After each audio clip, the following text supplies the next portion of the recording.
نے بار بار کی ہے. قصور والی بات قصوروار ٹھہری. اور آپ کو عجیب بات بتاؤں، وہ کلا حضرات ذرا اس پر بھی غور کریں کہ 48 گھنٹے کے بعد ان کو پتا چلا کہ میں نے یہ بات کہی ہے.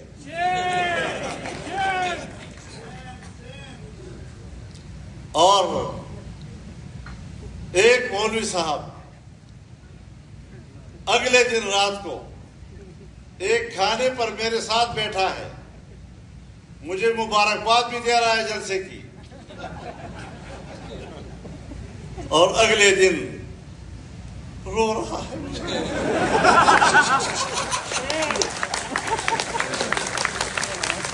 48 گھنٹے کے بعد اس کو پتہ چلا.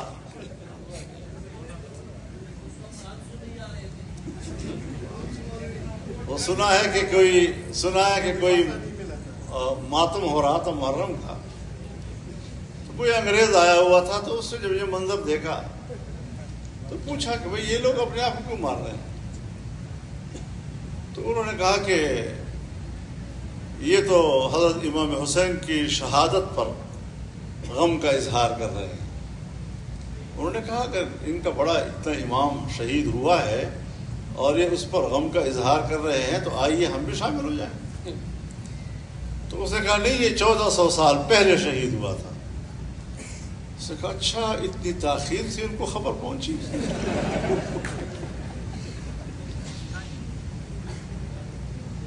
تو یہ ہوتی ہے بدنیتی. اور مجھے افسوس یہ ہے کہ میرے خلاف بدنیتی پر مبنی ایک جملے کی غلط تشریح کر کے قوم کو گمراہ کرنے کی کوشش کی گئی، عوام کو گمراہ کرنے کی کوشش کی گئی، اور ہمارے میڈیا کو گمراہ کرنے کی کوشش کی گئی، اور شہداء کے خاندانوں کو گمراہ کرنے کی کوشش کی گئی.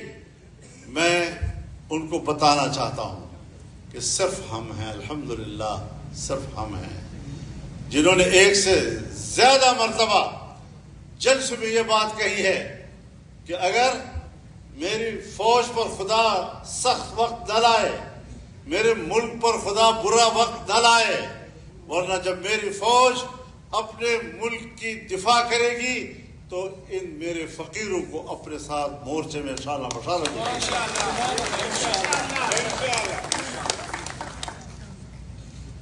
آپ نے کبھی ہمارے اس جذبے کو اپریشیٹ کیا؟ اور قربانیاں ہیں. اگر پاکستان کا ایک سپاہی ملک کے لیے قربانی دیتا ہے اور اسی لیے وہ فوج میں بھرتی ہوا ہے، جمعیت علماء اسلام تو فوج نہیں ہے، پھر میرے جمعیت علماء اسلام کے صفوں کے اندر سے بڑے اکابر سے لے کر عام علماء اور طلباء تک 200 سے زیادہ شہید کیوں ہم نے دیے؟ کس کے لیے دیے؟ تم نے اس قسم کی حرکت کر کے جمعیت علماء کے کارکنوں اور ان کی قربانیوں کا مذاق اڑایا ہے، اور اب اس کا رد عمل آئے گا. آپ سمجھتے ہیں کہ ہم پیچھے ہٹ جائیں گے؟ ہم نے ترتیب بنا لی ہے. میں چاروں صوبوں میں جاؤں گا، چاروں صوبوں میں وہاں کے عوام اور کارکنوں سے خطاب کروں گا، بڑے جلسوں سے بھی اور کنونشنوں سے بھی خطاب کروں گا.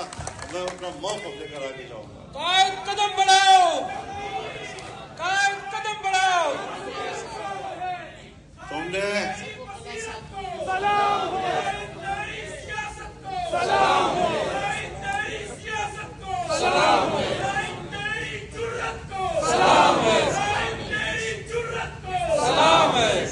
تم نے میرے علماء کو شہید کیا. علماء کرام شہید ہوئے. میرے استاد اور میرے شیخ مولانا حسن جان شہید ہو گئے. میرے والد صاحب کے شاگرد رشید وزیرستان کے استاد الاساتذہ مولانا نور محمد شہید ہو گئے. مولانا معراج الدین، جو میں سمجھتا ہوں میرا دایاں بازو تھا، تم نے اس کو توڑا، اور میں نے باجوڑ میں 100 جنازے اٹھائے ہیں ایک جلسے کے۔ میں روزانہ پشتونخوا میں اور بلوچستان میں کہیں نہ کہیں 2 یا 3 جنازے اٹھا رہا ہوں۔ میں تو آپ کے ہر جنازے پر آپ کے ساتھ رویا ہوں۔ کبھی یاد ہے کہ تم کبھی میرے جنازے پر میرے ساتھ روئے ہو؟ مجھے کہتے ہو تم نے غلط بات کی ہے، میں کہتا ہوں تم نے اپنے شہداء کی بھی تذلیل کی ہے، فوج کے شہداء کی بھی تذلیل کی ہے، ان کے خاندانوں کی بھی تذلیل کی ہے، تم نے میرے شہداء کی بھی تذلیل کی ہے، تم نے ان کی بھی بے توقیری کی ہے۔ معافی کہتے ہو فضل الرحمان مانگے؟ نہیں۔ آج اگر میری بات غلط ہے مجھے آپ ضرور رائے دیں، آپ قانون کے ماہر ہیں، میری رہنمائی کریں۔ میرا مطالبہ یہ ہے کہ جس فوج نے اور جس جنرل نے جس دفتر سے میرے خلاف اور میری جماعت کے خلاف پروپیگنڈا کمانڈ کیا ہے اس کو معافی مانگنی ہوگی۔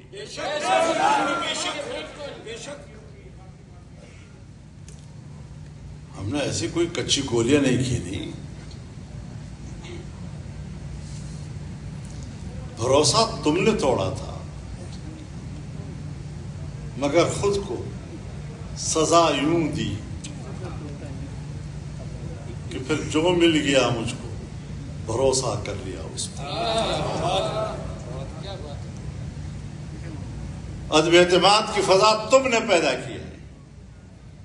میرے مخالفین ساری زندگی کبھی ملا ملٹری الائنس کہتے تھے، کبھی یہ اسٹیبلشمنٹ کے بڑا قریب ہے۔ کیوں؟ میری سیاست اعتدال کی ہے، میں مذہبی طبقے سے تعلق رکھتا ہوں اور اس کو اشتعال دینے کے لیے پوری دنیا وسائل استعمال کر رہی ہے۔ اس ماحول میں رہ کر جب میں اپنے ماحول کے اعتدال کی راہ دکھاؤں گا تو یقیناً کچھ نرمیاں اس کے اندر آئیں گی۔ کوئی اس کو کہتا ہے تم مفاد پرست ہو، موقع پرست ہو، تم نے فلاں جگہ پر یہ کیا وہ کیا۔ نہیں، ہم نے حالات کے مطابق پالیسی اختیار کی اور ہم کبھی حکومتوں کی خواہش پہ نہیں چلے۔ میں اگر 88 میں اسمبلی میں آیا تب اپوزیشن میں تھا، مجھے 90 میں ہرایا، 93 میں آیا، میں پھر اپوزیشن میں تھا، میں 97 میں اسمبلی میں آیا، میں پھر اپوزیشن میں تھا۔ تم نے میرے خلاف اس وقت بھی گندے پروپیگنڈے کیے، غلیظ ترین پروپیگنڈے کیے۔ کبھی کہا ڈیزل پرمٹ خریدے ہیں۔ بھائی ڈیزل پرمٹ اگر میں نے لیا ہے تو دستاویز ہوگا نا، پرمٹ کے معنی دستاویز۔ 2003-04 میں آپ نے میرے خلاف یہ پروپیگنڈا کیا، آج 2026 ہے، کہیں کوئی اس کا ریکارڈ کا کوئی پرزہ تمہیں آج تک مل رہا ہے؟ پلازے لے لیے، فیکٹریاں بنا لی ہیں، دبئی میں ہوٹل بنا لیے ہیں، 80,000 کی لسی پی لی ہے۔ 2 دن میں ہوٹل میں ٹھہرا ہوں، 80,000 کی لسی پی لی۔ شرم بھی نہیں آتی اس قسم کی گفتگو کرتے ہوئے۔ اور پھر ایک وقت آیا جب اسٹیبلشمنٹ کے ایک اہم شخصیت نے مجھے پیغام بھیجا کہ میں ملنا چاہتا ہوں، میں نے انکار کر دیا۔ نوابزادہ نصر اللہ خان مرحوم بیچ میں آئے اور مجھے کہا کہ جی آپ کو بات کر لینی چاہیے۔ میں نے اپنی جماعت سے مشورہ کیا، انہوں نے بھی مجھے کہا کہ ہاں ہمیں مل لینا چاہیے تاکہ پتہ تو چلے کہ ہم کس غار سے ڈسے جا رہے ہیں۔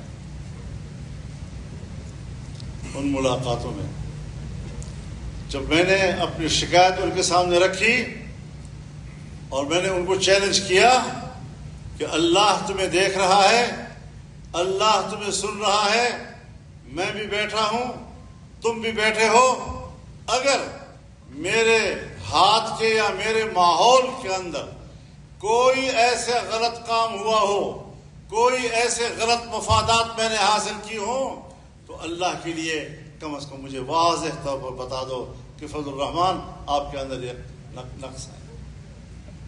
اس اعلیٰ ترین افسر نے سر جھکایا، پھر سر اٹھایا، پھر کہا مولانا کوئی ایسی بات نہیں ہے، قطعاً کوئی ایسی بات نہیں ہے. تو میں نے کہا پھر میری کردار کشی کیوں کی تم نے؟ کیوں غلط باتیں کی میرے بارے تم نے؟ جواب سنیے حضرات، وکلاء حضرات، میں کنسرن کوارٹرز کو ہدایات دے دوں گا، انشاءاللہ آئندہ ایسا نہیں ہوگا. This was the response of that very important personality. میں کنسرن کوارٹرز کو ہدایات دے دوں گا، آئندہ ایسا نہیں ہوگا. تو میں نے کہا جی آپ نے تو کہہ دیا کہ ہم نے جو بولا جھوٹ بولا، غلط بولا، اور آئندہ میں ہدایات دے دوں گا، ایسا نہیں ہوگا. لیکن میرا دعویٰ تو اپنی جگہ برقرار ہے کہ تم نے الیکشن میں دھاندلی کرائی ہے، اور حکمران جو بھی بنے گا دھاندلی سے بنے گا. سو آج میرا سوال یہ ہے کہ دھاندلی سے بنی ہوئی حکومت ہمیں قبول نہیں ہے. تم کس بات میں لوگوں کو الجھا رہے ہو؟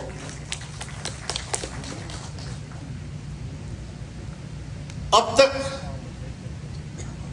یہ مجھ سے رابطے بھی کرتے تھے، لیکن جس دن انہوں نے کہا کہ ہم آپ کے پاس آئے ہیں بلوچستان حکومت سے، تو کم از کم ہمارے ساتھ شراکت کر لو. میں نے مولانا عبدالواسع کو ساری صورتحال بتائی اور میں نے کہا اپنی جماعت سے مشورہ کر لیں. انہوں نے جماعت سے مشورہ کیا اور جماعت نے کہا نہیں، ہم کبھی اس حکومت میں شامل نہیں ہوں گے.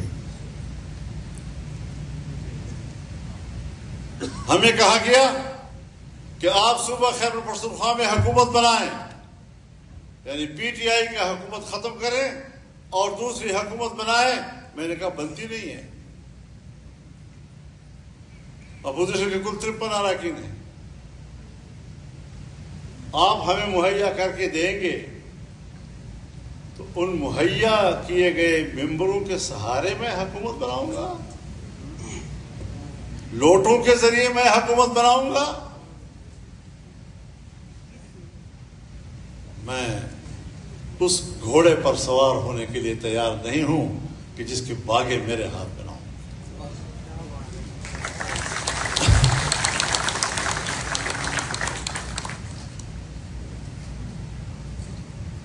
تو میرے محترم دوستو، مسئلہ یہ ہے کہ میری تقریر اول سے آخر تک آپ قوم کو کیوں نہیں سناتے؟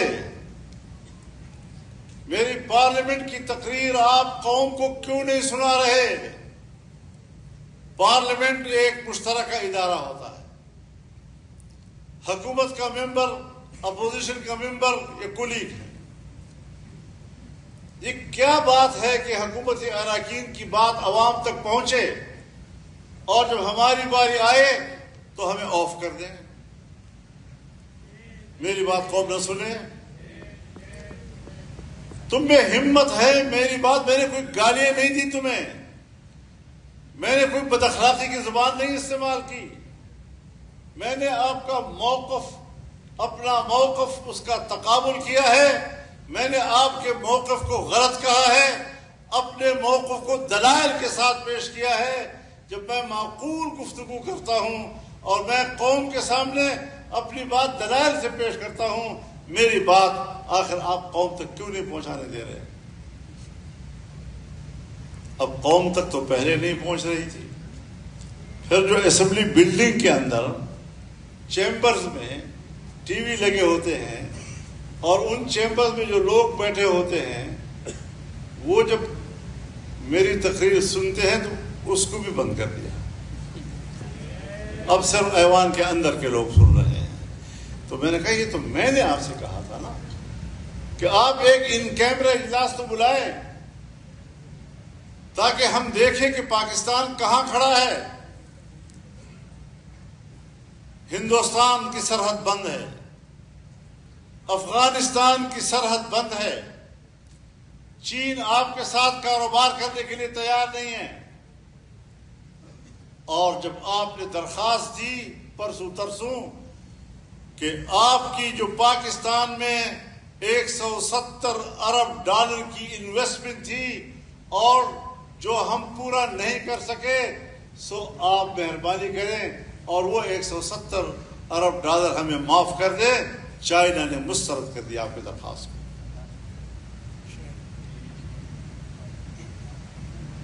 تفتان کے علاقہ سینڈک میں ابتدا سے ہی چائنا کام کر رہا ہے، آج اس نے وہاں سے بستر اٹھانے کا فیصلہ کر لیا ہے۔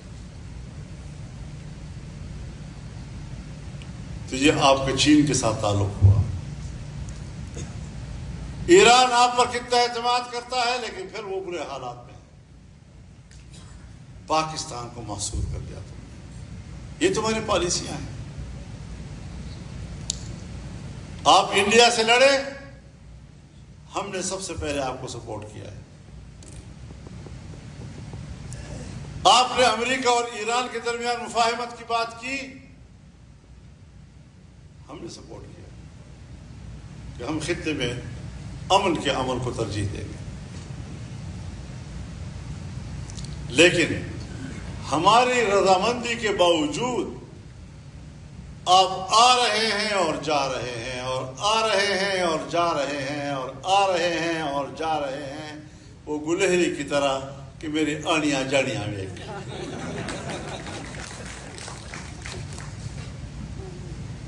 اور آج بھی امریکہ ایران پر حملے کر رہا ہے، اب نئے ہرمز کو کنٹرول کرنے کی کوشش کر رہا ہے۔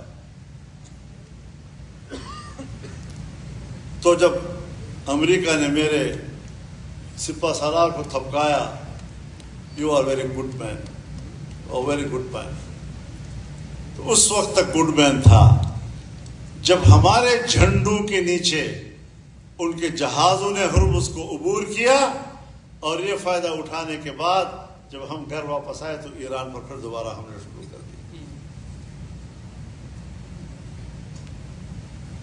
اب آپ کچھ کارکردگی تو نکالے نا، بتائیں تو صحیح نا۔ افغانستان کے سرحد آپ کی سرحد بند ہے، ملک محصور ہے، اشیاء کی قلت ہو رہی ہے، اور اب آپ ناراض کس بات پر ہوئے ہیں کہ میں نے کہا کہ ہم لشکر نہیں بنائیں گے۔ آپ قبیلوں سے کہہ رہے ہیں جگہ جگہ پر کہ تم لشکر بناؤ اور لڑو، ہم نے کہا کہ نہیں، یہ عوام کی ذمہ داری نہیں ہے، اس کے لیے آپ ہیں، آپ ہی بھرتی ہوتے ہیں، پیٹی باندھتے ہیں، لیکن پھر بھی پاکستان کے عوام نے آپ کو اخلاقی طور پر سپورٹ کیا ہے، آپ عوام کو جنگ میں جھونکنا چاہتے ہیں۔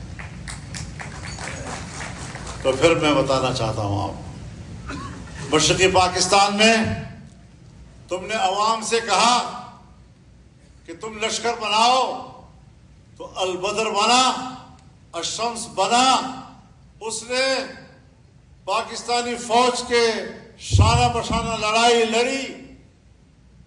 آج بھی وہ دشمنی برقرار ہے یا نہیں عوامی لیگ اور جماعت اسلامی کی؟ آج بھی جماعت اسلامی کے لوگوں کو پھانسیاں نہیں دی گئی؟ تو تم ہماری قوم کو اور عام آدمی کو اس طرح کی دشمنی میں الجھانا چاہتے ہو؟ اور میں کیوں لشکر بناؤں؟ میری صوبائی حکومت میرے اختلاف بھی ہو، وہ آپ سے کہتی ہے کہ ہم خود پولیس کو استعمال کر کے جنگ لڑ سکتے ہیں، فوج سائڈ پہ ہو جائے، تو آپ تو صوبائی حکومت کے طاقت کو استعمال کرنے کے لیے تیار نہیں ہیں، اور آپ عام آدمی کو کہہ رہے ہیں کہ لشکر بناؤ۔ پہلے صوبائی حکومت کے آفر کو تو قبول کرو۔ اور نتیجہ یہ نکلا ہے، شاید بلوچستان کے اور سندھ کی بات نہیں کر رہے، تمہاری پالیسی سے مایوس ہو چکے ہیں، تو کبھی اپنے گریبان میں بھی جھانکو نا۔ اب تم فرشتے تو نہیں ہو کہ معصوم ہو، تم غلطی نہیں کرتے، لیکن میرے مضمون کو سمجھو۔ میرے مضمون کو پڑھ، میرے لفافے کو نہ دیکھ۔ میں کیا کہنا چاہتا ہوں؟ اول سے لے کر آخر تک قوم کو میری تقریر سناؤ۔ اس میں توہین کی کون سی بات ہے؟ بے توقیری کی کون سی بات ہے؟ ہاں، آپ کو اپنی ذمہ داریوں کا احساس دلایا ہے، آپ کو اپنے دائرہ کار کا احساس دلایا ہے، آپ کو اپنے دائرہ اختیار کا میں نے احساس دلایا ہے کہ اپنے حدود میں رہو۔ تمہاری ساری توانائیاں پاکستان کے اوپر اپنی سیاسی گرفت مضبوط کرنے میں صرف ہو رہی ہیں، اور آج بھی جو تم نے شہداء کا مسئلہ اٹھایا ہے، تم اپنے ملک میں سیاسی تسلط اور سیاسی گرفت کو مضبوط بنانے کے لیے شہداء کے خون کو بطور ایندھن استعمال کرنے کی کوشش کر رہے ہیں۔ اپنے جرائم کو چھپانے کے لیے شہداء کے پیچھے چھپتے ہو۔ ہم آپ سے کوئی جنگ نہیں لڑ رہے، ہم آپ کی پالیسی سے اختلاف کر رہے ہیں۔ میرے دلیل کا جواب دلیل سے دیجیے۔ کہتے ہیں معافی مانگے، معافی مانگے، معافی میں نے مانگنی ہے، تو نے مانگنی ہے، غلط تو نے کیا ہے۔ ہم تو رسول اللہ صلی اللہ علیہ وسلم کے اس ارشاد پر عمل کرتے ہیں، صلی اللہ العافیہ ولا تتمنوا لقاء العدو، اللہ سے عافیت مانگا کرو، دشمن کا سامنا کرنے کی تمنا نہ کیا کرو۔ وَإِذَا لَقِيتُمْ فَاثْبُتُوا، لیکن اگر مقدر ہے اور آمنا سامنا ہو گیا پھر ڈٹ جاؤ۔ یہ اصول ہے۔ میں اپنی فوج کو تو دشمن نہیں کہہ رہا، میں اپنی فوج کو پاکستان کی فوج کہتا ہوں، اور جب میں پاکستانی ہوں تو فوج بھی پاکستانی، تو فوج میری ہو گئی۔ میں اپنی فوج کو اپنی فوج سمجھتا ہوں، لیکن جب آپ اپنے دائرہ کار و اختیار سے تجاوز کریں گے، ملک کی سیاست پر قابض ہوں گے، الیکشنوں میں دھاندلیاں کرو گے، اور دھاندلیاں بھی تو اس طرح ہوتی ہے کہ بکسا تبدیل ہو جائے، نمبرز تبدیل ہو جائیں، لیکن گلگت میں اگر میرے حلقے کے بکسوں کو دریا میں پھینک دیا، اس کو کون گنے گا؟ کر اسے کون گنے گا؟ تو میں نے آپ کو اپنی ذمہ داریوں کا احساس دلایا ہے۔ میری باتوں کو برا مت مانو، میری باتوں سے سبق سیکھو۔ اور مجھے نہیں پتا، اگر خدا نخواستہ آپ کوئی مہم جوئی میں مصروف ہیں، کوئی ایسے کام کرنے میں مصروف ہیں جو آپ اپنی قوم سے چھپانا چاہتے ہیں، اور میرے ساتھ لڑائی چھیڑ کر شور شرابے میں آپ اپنا کام نکالنا چاہتے ہیں، تو اس پر میں کچھ کہہ نہیں سکتا، لیکن اس پہلو کو نظر انداز نہ کرو۔ ہمارے ساتھ لڑائی چھیڑ کر شور و غوغا برپا کرتے ہو، اور ساری دنیا کی توجہ اس طرف ہو جاتی ہے، اور اس بیچ میں پتہ نہیں کون سی مہم آپ پوری کر رہے ہو۔ کیا کرنا چاہتے ہو؟ شہیدوں کے نام پر سیاسی مفادات کے لیے، اپنی مہم جوئی کے لیے اپنے شہداء کا سہارا لیتے ہو؟ تم شہداء کے توہین کے مرتکب ہو۔ تمہیں اپنے شہداء سے بھی معافی مانگنی ہوگی، تمہیں میرے شہداء سے بھی معافی مانگنی ہوگی۔ عوام مر رہے ہیں، یہ کس پدار سے مر رہے ہیں؟ آئے روز کبھی کسی گاؤں میں، کبھی کسی گاؤں میں، کبھی کہاں پر، کبھی کہاں پر، کبھی سڑکوں میں، کبھی گلیوں میں، کبھی صحراؤں میں، کبھی میدانوں میں گولیاں چل رہی ہیں، عوام مر رہے ہیں۔ ان عوام کی کوئی بات ہے؟ ان کی کوئی قدر و قیمت ہے؟ ان کی خون کی کوئی قدر و قیمت نہیں، اس لیے کہ وہ ان قربانیوں کا کوئی تنخواہ نہیں لے رہے۔ اگر شہید کی شہادت اور قربانی کو ایک محاوراتی جملے کے ساتھ، عام محاورہ ہے، تم جوڑ کر اس کو شہیدوں کی توہین سمجھتے ہو، تو پھر دفاع مقدس ہے، دفاع مقدس ہے۔ پھر ہمارے بجٹ سے دفاعی بجٹ کا نام تو نکال لو، کیونکہ دفاع جیسے مقدس چیز کو بجٹ کی طرف منسوخ کرنا، یہ تو قوت دفاع کی توہین ہو جائے گی۔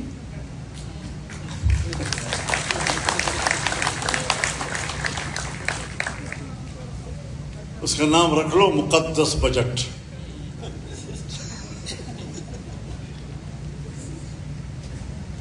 تو اس قسم کی بچوں والی باتیں کرنا، اور پتہ نہیں کن کن لوگوں سے میرے خلاف بیان دلوائے۔ جب بولتے تھے تو لگتا تھا چہرہ بھی اس کا مصنوعی بنا ہوا ہے، زبان بھی اس کی مصنوعی ہے، ضمیر اور زبان کے درمیان مطابقت نہیں ہے، اور اس طرح کے پروپیگنڈا کر کے آپ ایک سنجیدہ سیاست کو ملک میں ذلیل کر رہے ہیں۔ ہم نے ہمیشہ سنجیدہ سیاست کی ہے، ہم نے ملک کے لیے بہت کچھ کیا ہے، ہم نے اس ملک کو مشکلات سے نکالا ہے، ہم نے اس ملک کے نوجوان جو بندوق کی طرف جا رہے تھے ان کو روکا ہے، مدارس کو روکا ہے، مساجد کو روکا ہے، جوانوں کو روکا ہے، اور میں 26 سال سے اس محنت میں ہوں کہ میرا نوجوان وہ مثبت کردار کی طرف جائے۔ آپ نے ان کے سامنے میری کیا حیثیت کر دی؟ کل جب میں انہیں کہوں گا کہ آپ لوگ ایسا نہ کریں، ایسا نہ کریں، ایسا نہ کریں، ایسا نہ کریں، اور وہ مجھے کہے کہ آپ کے ساتھ کیا ہوا، تو میں برداشت تو کر لیتا ہوں، چلو میں نے برداشت کر لیا، لیکن اگر آپ شہداء کا سہارا لے کر یہ توقع رکھتے ہیں مجھ سے کہ میں اپنا موقف تبدیل کر لوں گا، جب تک تم سیدھے نہیں ہوگے میرا موقف تبدیل نہیں ہو سکتا انشاءاللہ۔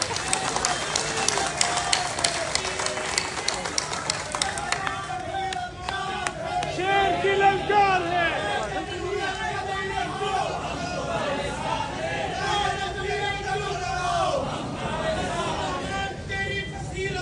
سلام ہو تیری قیادت کو، سلام نعرہ تکبیر، یہ داڑھی پتری کس کی، یہ داڑھی پتری کس کی، یہ کالے کوٹ کس کے، یہ وکیل کس کے، مولانا یہ پاکستان کس کا، نعرہ تکبیر۔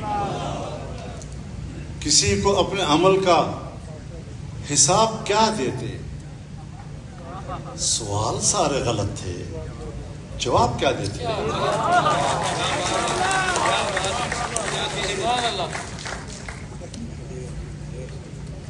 مما خلد دغه ډېر نه دي.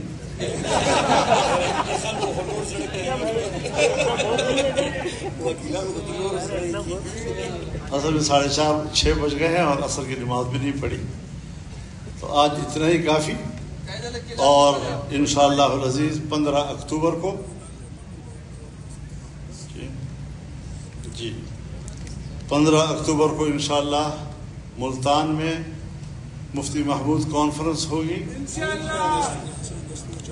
اور اگست کے مہینے میں چاروں صوبوں کے اندر ورکرز کنونشنز ہوں گے، جس میں وکلاء بھی شریک ہوں گے اور باقی لوگ بھی شریک ہوں گے.